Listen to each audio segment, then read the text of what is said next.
My name's Sarah Lapsley, and I'm part of the Speak Out cohort that made On Our Zone. I'm Naomi McCabe. I'm also a Speak Out champion and helped out making our Own Our Zone campaign pack. And I am Monica Lennon, and I am one of the MSPs at the Scottish Parliament representing Central Scotland, and delighted to be supporting On Our Zone and to be supporting the Speak Out champions.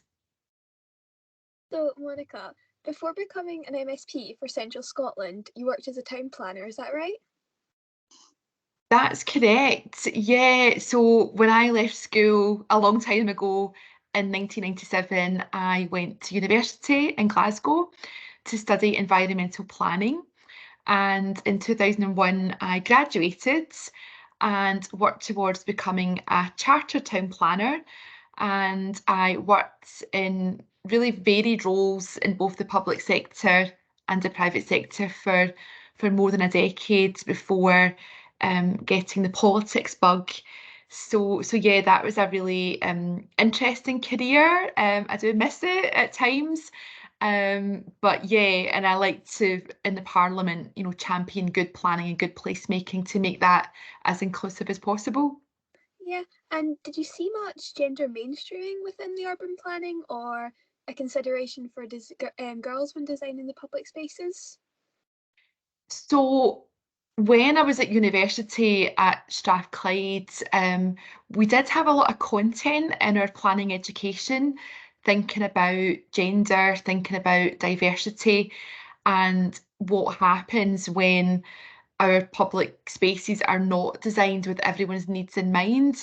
And at that time, and I was a young teenager, but I was really inspired by some of the academic work and the sort of practice by leading architects and designers. But there were a couple of planning lecturers and authors who really inspired me, and their work really did look at gender mainstreaming and how we really embed equality, and then what happens when we don't tackle inequality, because that structural inequality really gets baked in to our towns and our cities and our public transport and so on. So that was the theory of it. But as a practicing planner, trying to reflect back, I don't really remember lots of discussion in the workplace, both when I worked in local government, also a time in central government and working with house builders and private clients. It wasn't really top of the agenda. I'm not really sure it was on the agenda. I do feel more positive now that there is a big shift and there's more focus on what does feminist town planning mean and how do we actually resource good town planning. But I do feel more hopeful today that there's a better understanding that actually it's better for the public purse, it's better for the economy, it's better for health and well-being if we really build this into design at a very early stage. And of course, the planning profession and the built environment profession has become more diverse, but we've still got a long way to go. All right, thank you. Sarah? Drawing on this town planning experience, why do you think a campaign to make public spaces safer for girls and women is so important? And why do you think now is the right time to launch it? Well, I think it is really important and necessary because our public spaces are not safe for everyone, and gender-based violence against women and girls is extremely high. We hear a lot in public policy, there's a zero tolerance attitude and a zero tolerance against violence against women and girls. But in school, in the community, at home, people's experience is quite different. So we do want to build public confidence. We do want to design out crime, but at the end of the day, we do have to look at the root causes of violence against women and girls and address the power imbalances in our society. We have to address toxic masculinity. We have to address male violence and harassment against women and girls in all its guises. But we want to make sure that when we are redesigning public spaces or creating new buildings or new public space, that we do think about the needs of everyone, and that should mean good design, good lighting, public transport that is joined up, that is affordable and accessible, and really to meet everyone's needs. In terms of gender, yes, but also thinking about intersectional design and intersectionality and what that really means, so that everyone's needs are met in a genuine way. So I get frustrated, but again, I do feel that there's now a better understanding and a stronger commitment from the Scottish Government and from our partners in local government and elsewhere. But a lot of the time people say, but we don't have the funding to do this properly. And we've also seen in the town planning profession a big reduction in the workforce in the public sector. So we do need to reverse those cuts. Thank you. So through our Own Our Zone campaign, we identified many ways that we can make our public spaces safer. So if you could prioritise 2 ways to make spaces safer, what would they be? Well, I'll probably repeat a couple of the points that I've made already. I think to have those safer public spaces for women and girls, then we do need good design, we do need gender mainstreaming, and we need our public policies to all join up. And to do that properly, we need the right resources, we need the right people. I think it's really important that we get the right mix of those trained professionals who have expertise, but also to make sure that lived experience is really informing our public policy. And quite often when it comes to the more sort of mainstream planning processes, young people in particular don't feel that their voices are heard, they don't feel listened to. So one of the things that I've looked at in the planning system is how we can make sure that there's equity for young people, and I think that is really relevant for particularly for young women and girls, because they are much more likely to be the victims, of gender-based violence. But if their experiences are not even valued and listened to, how is that going to inform the changes that we need to see? So I think it is about that gender mainstreaming alongside proper budgeting, and gender budgeting is something that's really important.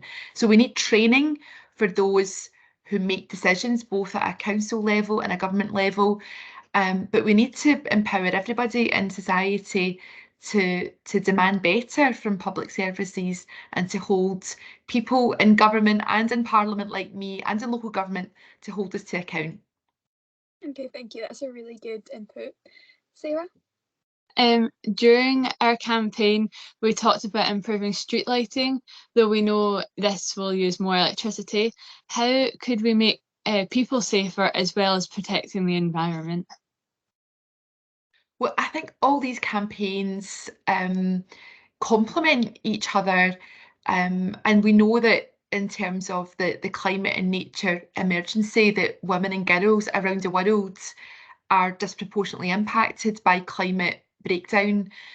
So in terms of a just transition, how we think about shifting away from the industries that cause the most pollution, like the fossil fuel industry, but how do we make sure that workers and communities and young people don't pay the price for that, and that we do have opportunities, that we do utilise technology, and that we do make sure that young people get the opportunity to go into these future industries that will be cleaner and greener and better for the environment and a wellbeing economy, but that young people will get the benefit of that. And just to think about the experience of women and girls, too often you see that girls perform extremely well in school and get really good grades and can go on to college and university or even apprenticeships.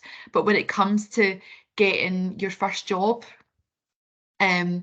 or getting that career progression throughout your lifetime, you're going to be paid less than men, and it's just not fair. So we also, I chair a group in the Parliament on construction, and that brings people together within the Parliament who have a big interest in construction and the built environment and infrastructure, and those who work in those sectors. They've got a massive skill shortage, and they recognise that we've got to look at the wider talent pool, and we don't have enough women and girls in these sectors. So that's part of it. But coming back to the safety question and the issue about lighting and some of the campaigns around our parks, you can't put a price on the safety of women and girls. So we have to demand that these issues are a priority for our public bodies, including for the police and the role that they have. But if there are other technologies that we can use and other schemes that we can design in that actually save money in the long term, then it's important that we make those investments. We should never say that, oh, the reason why we're seeing more crime is because public finances are tight and we can't afford to do this right now, because it's about the safety of women and girls. It's about the difference between someone's life being saved or not saved. When we hear about the horrific crimes that women and girls experience, rape and sexual violence, and sadly murder, often by people that they know, then we've got to look at all the different levers we can pull to keep people safe. So we should never accept if any politician says, oh, we can't afford to do this. We absolutely can. We're a really wealthy country. Over recent years, we've seen more and more people become millionaires, even during the pandemic. Those with the broadest shoulders can afford to pay more towards our public services. Thank you. So the big question, as tied on to the last point you were saying, what do you think the Scottish Government should be doing to help us make public spaces safer for young girls? I know we've already brushed on the whole street lights and they should be responsible for that, but is there anything else you think? Well, I think it sounds very basic, but I think it's really important that the Scottish Government and all the other partners involved genuinely listen to women and girls, particularly young women and girls, and genuinely co-design public policy with all of you. Because I know as someone who had a long career in the planning profession, and then I've been involved in many campaigns as an activist, as a local councillor, as an MSP, that, even experts with lots of experience, they don't always think of everything, and there's sometimes gaps when we're looking at new policy, new legislation. So I'm a great believer that we do have to bring people round the table. But I think the big challenge, because public finances are in a bad way, we have seen the economy crash in recent years. We're trying to recover from a global pandemic. So we have to be really smart about how we use public money and public resources. And I think that people, I mean, I'm in my 40s now, I still like to think I'm a young woman, but the reality is, I'm now midlife. And I don't use Snapchat. I'm not really on TikTok. So there's a lot happening in the lives of young people that a lot of politicians don't have insight into. So I think we have to keep pace. We have to be in touch, and we have to realise that the world moves very, very quickly. So when we have these big public challenges and wicked problems like climate change, we have to make sure that our politics is representative and diverse, and that we can encourage and support young people, particularly young women and girls, to stand, to be local councillors, to be MSPs, and to be Speak Out champions. It's really, really important. So what I like to try and do in my role is always create space, so that, yes, sometimes I have to be the front person in Parliament and stand up and do a speech, but when can I also sit back and listen and create the space for the next generation? I think that's really important. Well, that's the last of our questions. Oh, Sarah, I think you've got one more to add. Yeah, I've got one more. Do you have anything final that you'd like to add, such as any additional projects you're working on or thoughts about our campaign issue? Well, it's always a great pleasure for me to be working with Girl Guiding Scotland. We've got a great track record working together on really successful campaigns. Together, we've achieved world-leading legislation like universal free period products. So I would just like to say, you know, sometimes it feels that, you know, it's really impossible to get change and to make things better. But I think it's always important to look at what we've achieved, and that should always give us the motivation to keep campaigning. Right now, I'm working on another project for legislation on ecocide law, which again looks to tackle the climate and nature emergencies, working to roll out universal free school meals for all children and young people, and just always looking at ways to promote public safety. In the Parliament, I sit on the Net Zero Energy and Transport Committee, and the MSPs on that committee, we've always been really impressed when we've heard from young people about what matters to them. Take public transport, for example. We had young people from the islands telling us how important it is that we get the ferry network right, and also that whilst it's really good that there's free bus travel on mainland communities for 22-year-olds and under, but we don't have that equity for those who rely on ferries. How do we make bus and rail and ferry safe for everyone? How do we make it safer for people to use active travel? So again, lots of young women and girls have said don't feel safe walking the streets at night, or sometimes during the day, never mind using public transport.